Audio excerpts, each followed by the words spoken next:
amahinga angana gutya ndebera sha igipangu cyose kiruzuye do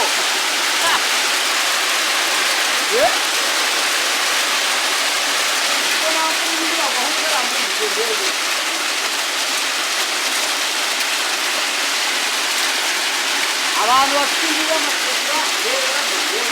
ibyo mwarumenye